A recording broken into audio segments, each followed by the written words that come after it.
सत श्री अकाल, नमस्कार साथियों। कल हम लोगों ने प्रीपेड मीटर से संबंधित बात की थी। किस तरह से ज़बरदस्ती का सौदा करके प्रीपेड मीटर लगाए जाने का एक धंधा जो चलाया जा रहा है उसके बारे में बात की थी। आज हम उसी से रिलेटेड एक चर्चा करना चाहता हूं मैं आपसे। आज इस धरती पर एक बहुत बड़ा अन्याय हो रहा है। जिन नौजवानों ने अपनी जवानी, अपना खून पसीना, अपनी उम्मीदें बिजली विभाग को समर्पित कर दी, आज वही नौजवान सड़कों पर धकेले जा रहा है। 7-8 साल से मीटर रीडर का काम करने वाले लड़के आज 30-35 साल की उम्र में खड़े हैं। यह वही उम्र है जब इंसान घर बनाता है, बच्चों को पढ़ाता है, बूढ़े माँ बाप का सहारा बनता है। लेकिन सरकार क्या कर रही है? सरकार कह रही है आप तुम्हारी हमें ज़रूरत नहीं है, स्मार्ट मीटर आ गए। मैं पूछता हूँ, ये कैसा इंसाफ है?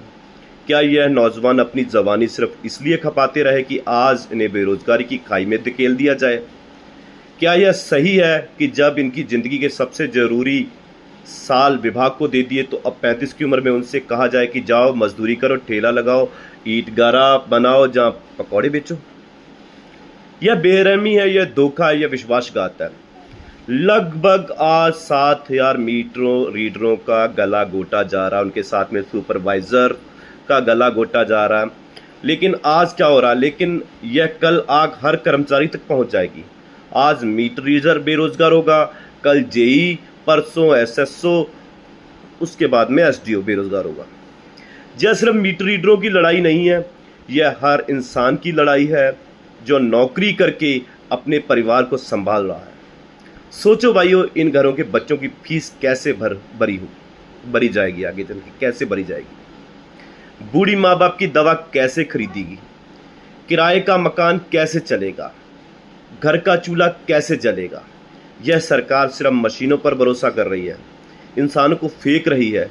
स्मार्ट मीटर भर्ती नहीं देंगे, स्मार्ट मीटर बच्चों की फीस नहीं देंगे, स्मार्ट मीटर परिवार का पेट नहीं भरेंगे। सरकार का यह कदम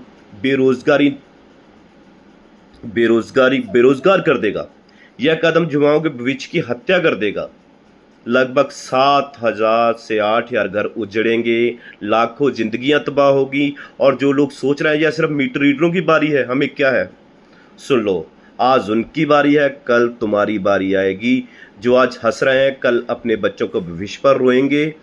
हम यहाँ भीख मांगने नहीं खड़े हैं, हम मेहनत मांग रहे हैं, हम पक्का रोजगार मांग रहे हैं, हम इज्जत और अधिकार की इनकी मांग रहे हैं। और अगर सरकार ने हमारी आवाज़ नहीं सुनी तो यह आवाज़ आंदोलन में बदलेगी। याद रखो, लगभग 7,000 मीटर रीडर सड़कों पर उतरेंगे, लाखों परिवार प्रदर्शन करेंगे, ये लपेटे लखनऊ से दिल्ली तक जाएंगी।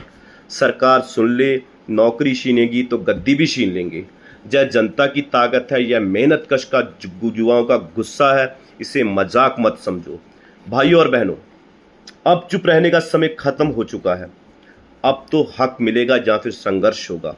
अब या तो रोजगार बचेगा या फिर इस जन विरोधी नीति की कुर्बानी सरकार खुद देगी। हम मांग करते हैं छटनी तुरंत वापस लो, मीटर रीडरों को स्थायी करो, रोजगार छीनने वाले मीटर रीडरों ठेका मॉडल को खत्म करो। अगर इन मांगों पर कोई सुनवाई नहीं हुई तो यकीन मानो यह आंदोलन इतना बड़ा होगा कि कोई कुर्सी फिर सुरक्षित रहने वाली नहीं है। सरकार आज इन मीटर रीडरों की कुर्सी छीनेगी, इनके घरों के चिराग बुझाएगी, इनके घरों के दिए बुझाने की सोचेगी, तो सरकार को भी बुझते देर नहीं लगेगी। मेरा सरकार से हाथ जोड़कर निवेदन है कि इन मीटर रीडरों के बारे में कुछ सोचा जाए, इन मीटर रीडरों की तकलीफ़ों के बारे में कुछ सोचा जाए, इनके परिवार के घरों का गुजारा कैसे होगा। और अगर आप खुद बताइए, अब जो 30-35 साल की उम्र में अब कहाँ पर जाकर, अब किस विभाग में जाकर अब जॉब करेंगे? क्योंकि आपने तो इनको बाहर निकाल दिया। अब आप बताइए भी ये क्या करेंगे इस उम्र में? मानता हूं मैं, उच्च पदों पर अधिकारी जो बैठे हैं, कंपनियों में बैठे हैं, उनके पास बहुत सारे बीवी हैं, ऐसा डिपार्टमेंट है वो भी अपना घर ले जाएगा। सुपरवाइज़र बेरोजगार हो जाएगा, मीटर रीडर जो होगा वो बेरोजगार हो जाएगा। उनके बारे में सरकार से मैं अनुरोध करूंगा, सरकार उनके बारे में सोचे कि उनको कहीं ना कहीं एडजस्ट किया जाए। ये नहीं है कि अपना एक वाहवाही लूट ले सरकार कि हमने मीटर स्मार्ट मीटर लगा के एक बहुत अच्छा कार्य कर दिया है। स्मार्ट मीटर लगा के आपने जो बेरोजगार युवाओं को कर दिया है, जो युवाओं को बेरोजगार, जो मीटर रीडर बेरोजगार हुए हैं, उनकी नौकरी के लिए आपने क्या कदम उठाए हैं, उनके भविष्य को सुरक्षित करने के लिए आपने क्या किया है। मेरा सरकार से हाथ जोड़कर अनुरोध है कि इनके बारे में सोचिए, इन मीटर रीडरों के बारे में सोचिए, इनकी तकलीफों के बारे में सोचिए, इनके परिवार के बारे में सोचिए। जय हिंद, जय भारत।